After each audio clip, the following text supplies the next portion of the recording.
बहुत ही छोटा सा कंसेप्चुअल टॉपिक है।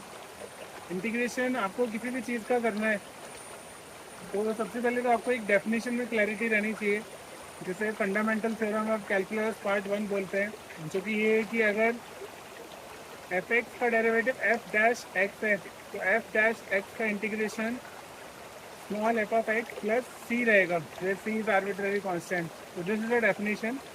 आगे हम स्ट्रेटेजी ये है कि आपको किसी भी फंक्शन को अगर इंटीग्रेट करना है तो उसे हम दो चीज़ों की हेल्प से करते हैं। एक तो आपको स्टैंडर्ड इंटीग्रेशन आने चाहिए, जो कि 12 इंटीग्रेशन के फॉर्म में होते हैं। एक्स रेज टू एन का integration sine X cos X sec square X cosec square X sec X tan X cosec X cot X A raise to X, और ऐसे ही inverse trigonometric functions A raise to X और L N X, ये 12 integration होते हैं।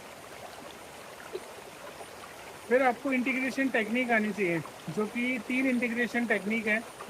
एक होता है आपका addition technique, F X plus G X का इंटीग्रेशन आपको अगर चाहिए तो वो होगा एफ एक्स का इंटीग्रेशन प्लस जी एक्स का इंटीग्रेशन। वैसे ही अगर आपको एक इंटीग्रेशन बाई पार्ट्स करके होता है, आपको एफ एक्स इंटू जी एक्स का इंटीग्रेशन अगर चाहिए तो वो होगा एफ एक्स का। उसमें पहले तो आपको एक डिसीजन लेना पड़ेगा कि मैं किसको डेरिवेटिव वाला फंक्शन लूँ और किसे इंटीग्रेशन वाला लूँ।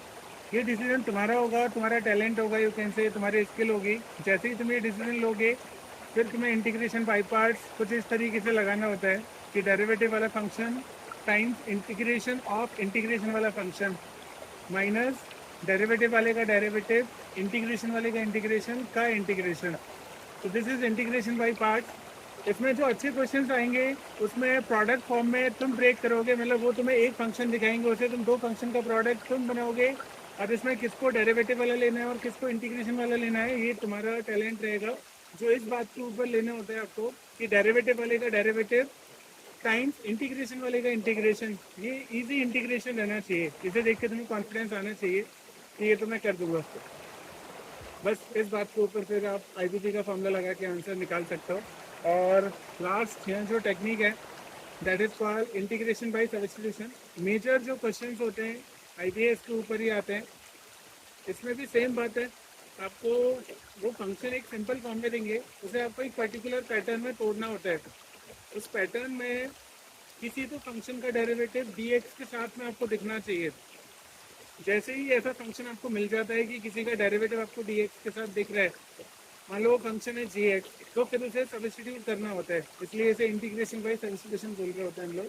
तो gx को t रखना होता है और g डैश एक्स dx को dt रखना होता है, देन आराम से इंटीग्रेशन हो जाएगा उसके बाद।